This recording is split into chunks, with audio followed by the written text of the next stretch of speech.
Hi, hello everybody. I'm Prof. Bani and welcome sa part 2 ng ating C-Sharp Programming online tutorial.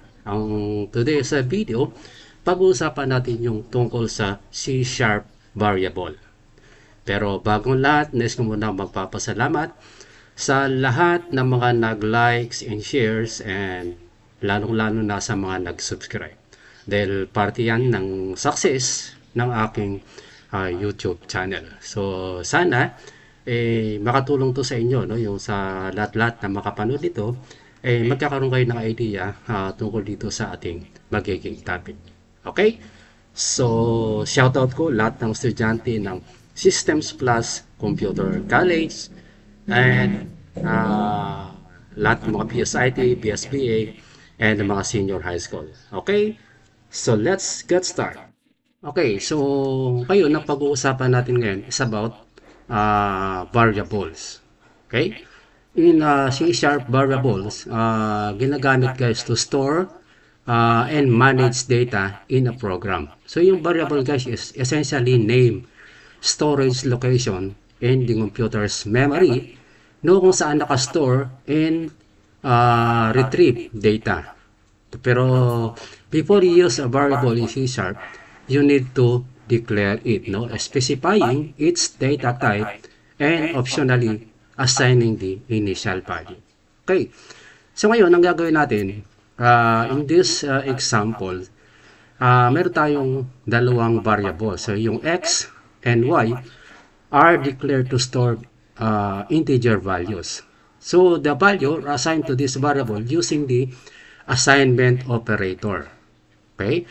Yung mathematical operations, yung addition, subtraction, multiplications, and divisions are performed using these variables. Okay, so yung result of this operation are stored in new variables, no? Yung tinatawag natin na sum, difference, product, and quotient.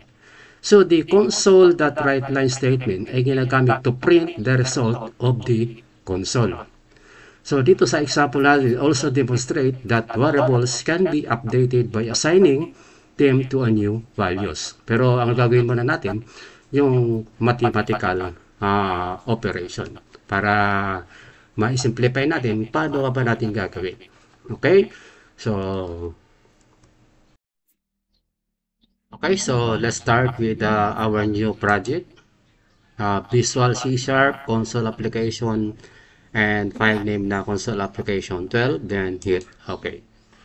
So ito na yung yung mga tinatawag natin yung mga default program na kapag nag-open tayo ng Visual C#. So between these two curly braces, so dito tayo maglalagay ng ating mga tinatawag nating program. Okay. So number one, ang gagawin natin guys ay magde-declare muna tayo ng variable. So for example, si int. Okay, lagyan natin si x, no, separated by the comma, then y followed by the semicolon. So ito yung atong tinatawag natin na variable. So para mas hindi tayo malilito minsan, dapat maglalagay tayo ng mga comments diyan. So declaring, okay, variables. Okay? So, etong comments na to hindi naman kasama sa ating program. Yan na as long na meron tayong tinatawag natin na double slashes para hindi siya magkaroon ng error. Okay. So, after ma-declare natin yung ating variables, ang gagawin natin, assigning values naman to sa ating variables. No? Mag-assign tayo. So, assigning values to variables. Okay. So, kung si n and x, lalagyan natin siya ng values. So, si ibig yan, si x, lalagyan natin for example ng 25, followed by semicolon. And si y, lalagyan din natin siya ng 12. So, ganun din. Followed always with the semicolon. Okay. Then, enter natin siya. So, after assign ng values sa mga variables, magkakaroon tayo ng performing operations. No? So, double slash, performing operation, performing operations using variables. Okay, so enter natin siya. So, dito natin i-apply yung sum, difference, product, and quotient. So, maglalagay tayo na halimbawa, int sum. Okay, so madali. So, int sum. Then, ano pa ang gagawin natin sa int ang sum? So, equals to x plus y. Diba, i-total natin si x plus y followed by the semicolon. After that, about subtraction, so int, so si difference. Okay, so difference equals to x. Okay, so int difference equals, so lalagyan natin siya ng equals. Okay, yun lang. So, equals to x minus y followed by the semicolon. Okay, so then again, enter yung int. Dito naman this time is product. Ano? So, int, then product. So, equals yung x multiply, so asterisk, y. Okay, so int multiply y followed by semicolon. Then enter. So int after ng product is si quotient. Okay, so quotient. Okay, equals yung x slash y followed by the semicolon. Okay. So, after ng yung performing the operations using the variables, so, ang gagawin natin ngayon, display the result. Okay, so, slash displaying the results. Okay, so yun, i-display muna natin yung tinatawag natin na results. Okay. So, dito, this time, yung gagawin natin, displaying the results. So, ang gamitin natin guys is console.writeLine. So, console, okay, so enter lang, dot writeLine. Enter. So, console.writeLine, then, open parenthesis. So, yung gagawin natin guys, yung sum. Okay. Laging yan, no? Yung sum natin, mayroon siyang double quote.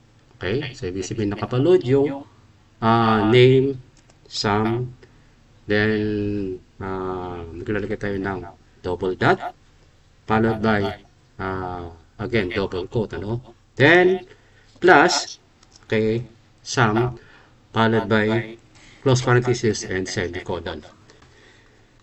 Okay, so ngayon, ang gagawin natin dito, kukopyahin na lang natin siya, no? So, Control-C, okay, once you enter dyan, Control-V, enter, Control-V, enter, Control-V. So, dito natin ngayon edit, yung pangalawa, yung subtraction, yung gagawin natin yung difference, no? Difference, okay? Plus, so, same lang din, no? Siyempre, plus difference pa rin yun. Okay, so plus di, okay, so difference. And dito naman, yung product. Pagdating sa product, okay, plus product. And the last one, yung division, which is the quotient. Okay, so plus quotient na rin siya. Okay. So, ang mangyari ngayon, once na nakompleto natin yan, so, eto meron siyang kulang dito na letter A. So, difference. Try to start. Okay. So, kung makita natin, biglang nag-pop up yung ating screen, it means na yung mga program natin is working. So, wala siyang error. So, ano yung laging nilalagay natin? Dito sa dulo, yung tinatawag natin na console. Okay, enter. Dot red key. Console.red key, then open and close. Okay, so open and close, always followed with the semicolon. Okay, so, kaya nasabi natin kanina, nag-declare tayo ng variable, si n tsaka si y. Then, assigning values to variable. Si x, nilagyan natin ng 25, si y, nilagyan natin ng 12. Okay? So, ibig sabihin, kapag tinotal natin yung x saka si y, eh, nagiging ano siya, no? 37. And, pagdating naman sa difference, 25 minus 12, so magiging ano siya, no? Magiging 13. Okay? Sa multiplication yan, multiply niya yung 25 tsaka si 12. Okay? So, again, so start. So, we have 37. So, difference 13. Yung product is 300 and quotient is 2. Kaya kung halimbawa, ang nilagay natin dito, no, nilagay tayo ng 100. Then, nalagyan natin siya ng 5. So, ibig sabihin, 105. Okay, so 105. Then, difference is 95. Products 500. Quotient of 30. Okay, so that's all guys. So, ganun na kasimple yung working with the C# variable. So, sana may naintindihan kayo at meron kayong mga additional na knowledge na pwede nyong pagbasihan kapag nag-create kayo ng inyong mga program. Okay, so that's all guys and thank you for watching. See you on my next tutorial. Okay, so bye-bye.